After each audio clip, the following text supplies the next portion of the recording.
ஒவ்வொரு ஃபருளான தொழுகையிலும் குறைந்தபட்சம் நம்ம 17 டைம்ஸ் இந்த சூறாவை ஓதுறோம். இதுக்கான மீனிங் தெரியலனா எப்படி? அஸ்ஸலாமு அலைக்கும் வரஹ்மத்துல்லாஹி வபரகாத்துஹு. ஒரு நாள் முஹம்மது நபி ஸல்லல்லாஹு அலைஹி வஸல்லம் அவங்களும் ஜிப்ரீல் அலைஹி வஸல்லம் அவங்களும் உட்கார்ந்துட்டு இருக்கும்போது வானத்துல இருந்து ஒரு சத்தம் கேட்குது.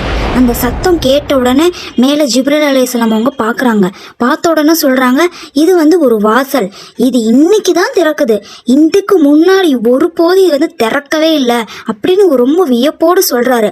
அந்த வாசல் திறந்த உடனே அந்த வாசல் வழியா ஒரு வானவர் பூமிக்கு இறங்குறாரு. அதை பார்த்த உடனே ஜிப்ரீல் அலைஹிஸ்ஸலாம் என்ன சொல்றாருன்னா, இவர் ஒரு வானவர், இதுக்கு முன்னாடி ஒருபோதும் இந்த வானவர் பூமிக்கு இறங்கினதே இல்லை, வந்ததே இல்லை அப்படின்னு சொல்றாரு. அந்த வானவர் பூமிக்கு இறங்கி முஹம்மது நபி ஸல்லல்லாஹு அலைஹி வஸல்லம் அவங்கள பார்த்து சலாம் சொல்றாரு. சலாம் சொல்லிட்டு ஒரு ஹாப்பி நியூஸை சொல்றாரு. அதாவது என்னன்னா,